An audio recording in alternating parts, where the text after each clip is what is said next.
Satpur colony परिसरातील भक्तांच्या हाकेला धावणारा लालबागचा राजा या मंदिराच्या 10व्या वर्धापन दिनानिमित्त मंदिर प्रशासनाचे रमेश शेवाळे यांच्या वतीने या कार्यक्रमाचे आयोजन करण्यात आले होते। त्या प्रसंगी होम हवन पूजापाठ करून 10वा वर्धापन दिनाचा कार्यक्रम पार पडला। या वर्धापन दिनाला सातपूर पंचक्रोशीतून येणाऱ्या भक्तांसाठी मंदिर प्रशासनाचे महाप्रसादाचे देखील आयोजन करण्यात आले होते। यावेळी हजारो भाविकांनी गणपती बाप्पांचे दर्शन घेऊन महाप्रसादाचा लाभ घेतला।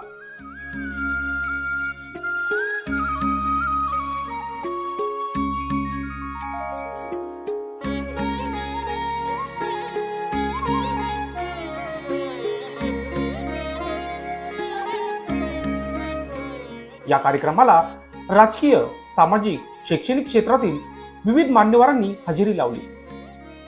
तसेच प्रमुख मान्यवरांचा सत्कार आयोजकांच्या वतीने करण्यात आला। या कार्यक्रमासाठी माजी नगरसेविका उषा शेळके, माजी नगरसेवक सलीम शेख, रमेश शेवाळे, माजी कार्याध्यक्षा गीताताई संजय जाधव, सामाजिक कार्यकर्ते संजय जाधव आदींनी कार्यक्रमाप्रसंगी आपले मनोगत व्यक्त केले। दरम्यान या कार्यक्रमाप्रसंगी संस्थापक अध्यक्ष रमेश बुवाजी शेवाळे, शिवसेनेचे रवींद्र देवरे, हरिभाऊ चेवले, ज्येष्ठ नागरिक वडजे काका, ठाकरे अण्णा, चंदू गीते, पोपट ठाकरे, विजय वाडेकर, आंबेकर काका, दिलीप जैन, शिंदे काका, बाळू कटारे, शिरसाट काका, मोतीराम यादव, तेजस घोणे, किशोर सांगळे, अमोल देसाई, राजू चौधरी तसेच सर्व ज्येष्ठ नागरिक व तसेच स्थानिक नागरिक परिसरातील नागरिक मोठ्या संख्येने उपस्थित होते। आज या ठिकाणी लालबागचा राजा ह्या गणेशाचं आज या ठिकाणी 10वा वर्धापन दिन आहे। खरोखर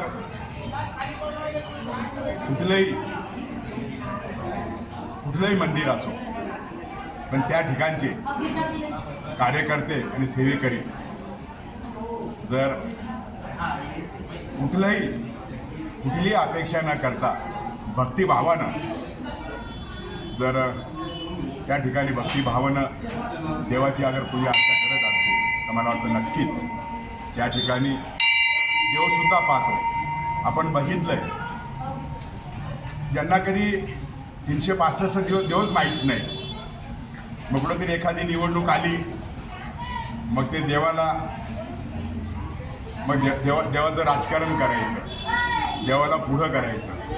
पण मला वाटतं लालबागचा राजा हे मंडळ, या मंडळाचे सर्व जे कार्यकर्ते, शेवाळे मामा असतील, माझे मित्र बाळासाहेब कटारे असतील आणि असंख्य दिलीप जैन असतील, असंख्य या मंदिरामध्ये काम करणारे, कुठल्याही प्रकारचं या ठिकाणी देणगी घेत नाही, स्वतःचे त्या ठिकाणी त्या ठिकाणी स्वतःचे पैसे त्या ठिकाणी ते स्वतः पैसे त्या ठिकाणी महाप्रसाद देत असतात। आणि मला वाटतं येणाऱ्या काळामध्ये श्रद्धेला पावणारा, नवसाला पावणारा गणपती या ठिकाणी आपल्याला सातपूर परिसरात पाहावयास मिळेल। बाजूलाच साईबाबा मंदिर आहे, त्याच्यावर गणेश मंदिर आहे, पाठीमागं सिद्धिविनायकाचं मंदिर आहे, पुढे गेलं तर हनुमान मंदिर आहे। यावेळेस मंदिर काढण्याची सुप्रीम कोर्टाच्या आदेशानुसार मोहीम चालू होती।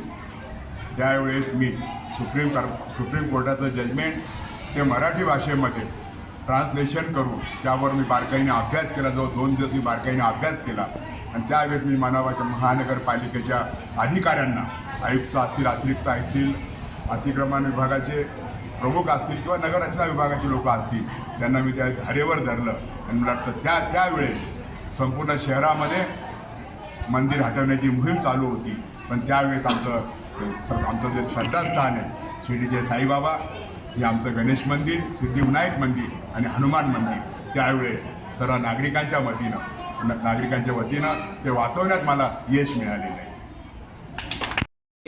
ओके, त्याचप्रमाणे वर्धापन आम्ही गणपती बाप्पाचं करत असतो। आहे 10वं वर्ष आहे यावर्षी आम्ही वेगळा कार्यक्रम केलेला आहे. त्या कार्यक्रमाला शोभा आणण्यासाठी आमच्या ताई ज्या आल्या आता त्यांचं मनापासून अभिनंदन करतो. त्यांनी दिलेला शब्द पाळला. मी स्वतः गेलो होतो, आम्ही बरोबर 2 लोक गेलो होतो मंडळातले. त्यांनी शब्द दिला आम्ही येतो. त्यांना जे काही आम्ही समस्या सांगितल्या त्या समस्या त्यांनी ऐकून घेतल्या, त्या समस्याचं निवारण केलं. त्याबद्दल आम्ही त्यांचं लाख लाख आभारी आहे. नमस्कार. आज लालबागचा राजा याचा 10वा वर्षावरील समारंभ आयोजकांनी आरंभित केला. त्या कार्यक्रमाप्रसंगी मला आरतीचा जो मान मिळाला त्याबद्दल मी रमेश शेवाळे, विजय वाडेकर, आमच्या वहिनी, सर्व आयोजक, दिलीप जैन, आप्पा आमचे चेवले बंधू, सर्व आयोजक आणि गणेश मित्र मंडळाचे मी मनापासून आभार मानते. आमचा लालबागचा राजा कसा आपल्या प्रभागात आला, गणपती बाप्पाला त्याच्या अवतरणावरनं सांगता येईल. कारण गणपती बाप्पाचे अवतरण हे अगदी रात्री 10-11 वाजता झाले. ही अगदी नवलाची गोष्ट आहे. पण त्यांना प्रभागात यायचे होते. बाकीचं विश्लेषण मी करू शकत नाही, कारण गणपती बाप्पा हा गणपती बाप्पा असतो. प्रभागाचे विघ्नहरण करणं हे त्याचे कर्तव्य असते. सर्व जगाचे विघ्नहरण करतो.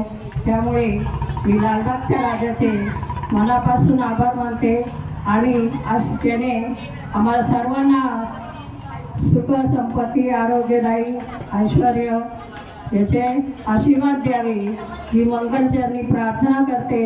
आणि पुनश्च एकदा गणपती बाप्पा मोरया, गणपती बाप्पाचे मी वंदन करते आणि माझ्या वाणीला विराम देते.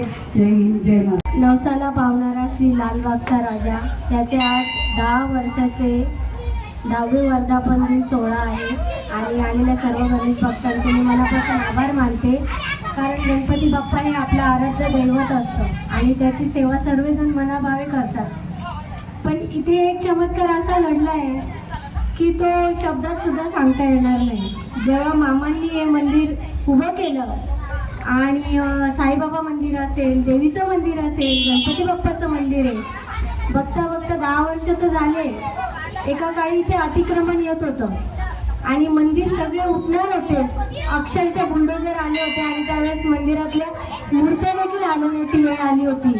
पण ही बाप्पाचीच कृपा असावी की हात पण नाही लागला आणि जे आलेले अधिकारी होते, माहिती नाही बाप्पानीच त्यांना बुद्धी दिली असेल कदाचित, ते रिटर्न गेले. आणि आशा करते जसे बाप्पांचे सातपूरकर वासियांना आशीर्वाद मिळालेले इथून पुढे देखील असंच असतील. आणि हे मंदिर जसं माझे पती म्हणाले 1000 वर्ष राहील आणि त्यांचा शब्द खराच होतो. हे मंदिर खरंच 1000 वर्ष राहणार आहे इथे.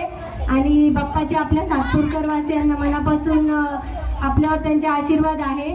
आणि सर्वांना मी एकच विनंती करते की सर्वांनी मिळून सेवा करायची येऊन, कारण बाप्पा हा सर्वांचा आहे. मी माझे 2 शब्द संपवते. जय हिंद, जय महाराष्ट्र. सातपूर कॉलनी नीलधारा सोसायटीच्या इथे आपला नवसाला पावणारा लालबागचा राजा, खरं तर याची संकल्पना 10 वर्षापूर्वी आमच्या इथले ज्येष्ठ समाजसेवक शेवाळे मामा यांनी केली. मंदिराचा पाया बांधताना खरं तर त्यांची परिस्थिती नव्हती, पण त्यांनी मंदिराचा पाया बांधला. अक्षरशः इथे विटा नव्हता लावायला. शेवाळे मामांनी स्वखर्चातून नगरपालिकेच्या सगळ्या परमिशन घेऊन हे मंदिर पुढाकाराने पूर्ण केलं. कालांतराने देव असतो असं म्हटलं जातं, पण देवाची जी कृपा घडते ती खूप मोठी घडते. या मंदिराला 10 वर्ष आले, पण हा नवसाला पावणारा लालबागचा राजा खरोखर इथल्या लोकांना इतकं काही देऊन गेला. कोणाचा आजारी आहे, कोणी काही झालं, कोणाचा विश्वास, आणि जो विश्वास देवावर लोकांनी ठेवला, या नवसाला पावणाऱ्या लालबागच्या राजांनी खरोखर इथल्या लोकांचं नशीब उजळवलं आणि सर्व रहिवासींनी थोडं थोडं करून का होईना या मंदिराला पूर्णपणे साथ दिली, म्हणूनच हे मंदिर उभं राहिलं. अशाच प्रकारे 10 नाही तर हजारो वर्षांपर्यंत हे मंदिर राहणार आहे, याची शाश्वती आम्हाला आहे.